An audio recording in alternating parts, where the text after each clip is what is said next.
My friends, if you're interested in EVs, I would strongly suggest that you do not blink as I rub my eye. Because if you're paying a little bit of attention, you know that a lot of automakers are currently launching a number of EVs. But among the lesser appreciated automakers, Genesis, which is quickly growing as far as brand recognition is concerned, if you do blink, you're going to miss what they're doing. And even right now, as you stare at your screen and you look at this car, you might be wondering what I'm talking about. That's because this is the all-new 2023 Genesis Electrified G80 sedan. That's right.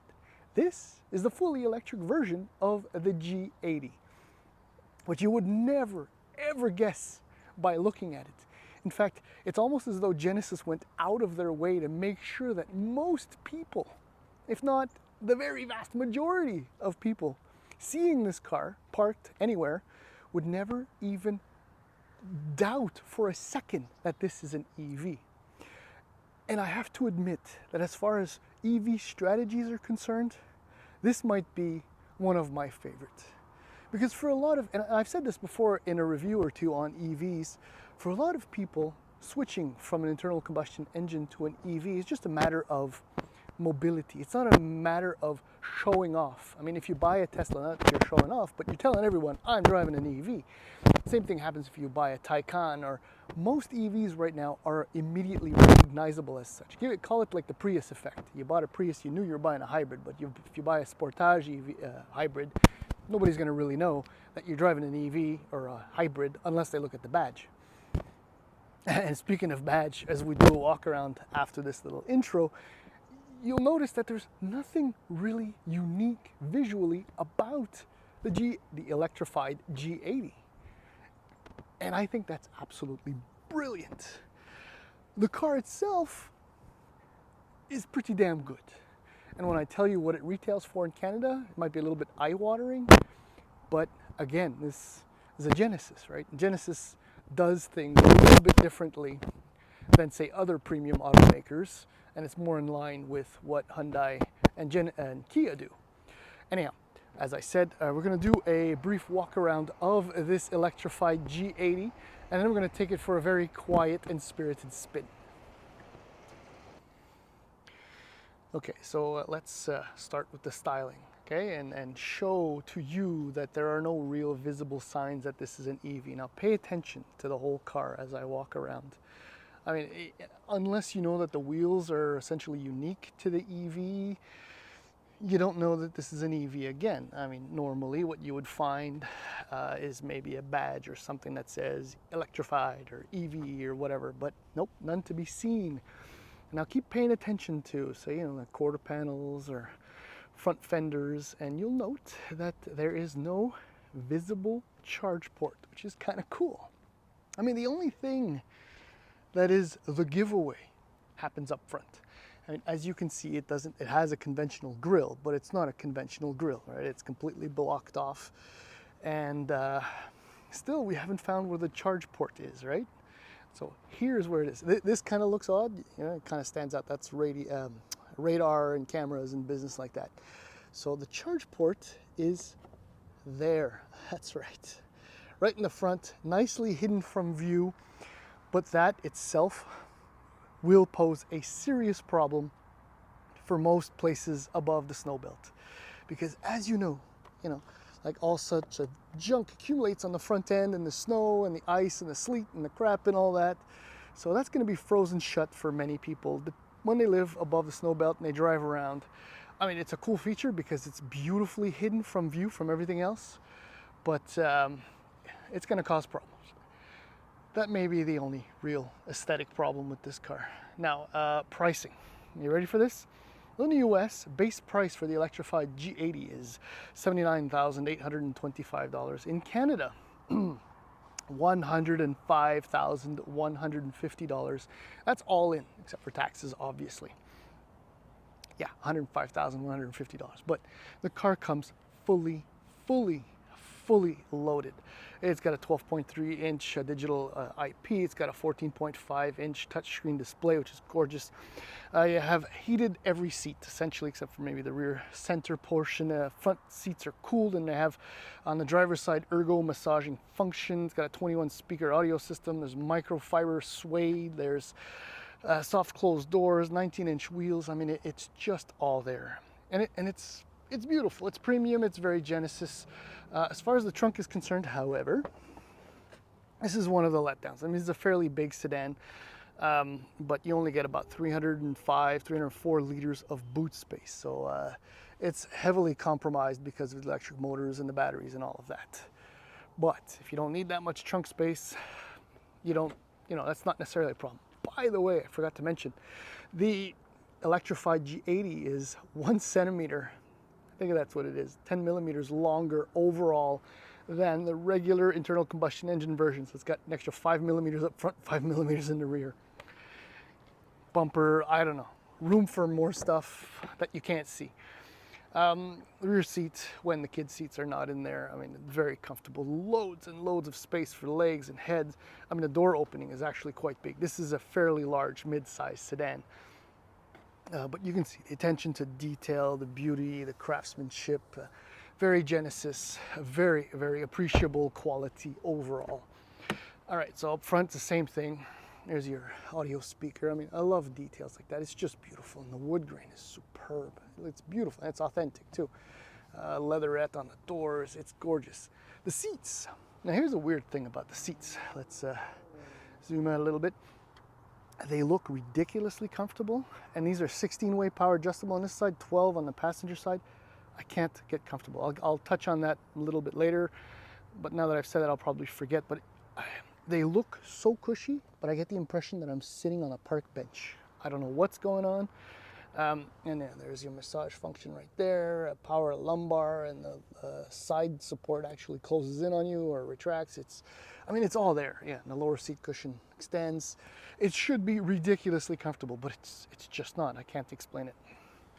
All right, so jumping aboard. Again, I mean, you're in a G80. I mean, I don't want to say nothing spectacular. I mean, there's your 14.5-inch display. It's beautiful, and I love the way it's kind of set low and into the dash. It doesn't obstruct view very much. I mean, you can kind of see it's nearly level with the top of, the cowl over the 12.3-inch digital display, which is lovely. And you have all kinds of menus in the middle, and it does switch with drive modes a little bit. I don't know if you saw the animation. There you go. So that's that for that. Hvac controls, I mean, there are no hard buttons per se, except for this, for the audio, and your home button and menu button. This is the wheel that you can select your menus via. Oh, actually, that works out beautifully. So this is your EV screen. I'm not going to go through all of them because there's a ton of them. But this is an indicator that range is a real, I don't know, it's real life usable. I'll touch on that in a few moments as we drive off. But basically, this is a very luxurious, a beautiful place. I love like this green gray leather and the way it kind of matches with the tan or the beige and the wood. It's just gorgeous. And there's your micro suede. How beautiful is that too? Yeah, I said visibility is good.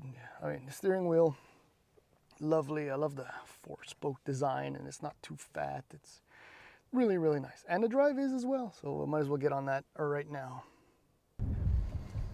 All right, so we're moving, and as I'm moving, I'm reminded about, look, the most disappointing element about this new Electrified G80. And disappointing because it has the electronic adaptive or electronically controlled suspension, which essentially has adaptive dampers and a system where the road ahead is scanned and the suspension, based on the data, the information gathered, whatever, programs or preloads, I don't know, the dampers for as best a ride quality as possible. And I'm going to summarize my thoughts by saying that the ride quality is crap. For a car like this, with this suspension, I was expecting plush, cushy, gliding-like, but no. I feel every nook, cranny, line. through the tires and up the dampers and right up to my butt. It's just unpleasant as a whole. I'm being harsh, but that's because I'm expecting Genesis G80, Genesis G90 sedan quality ride in this EV. And it's not there, not even remotely close.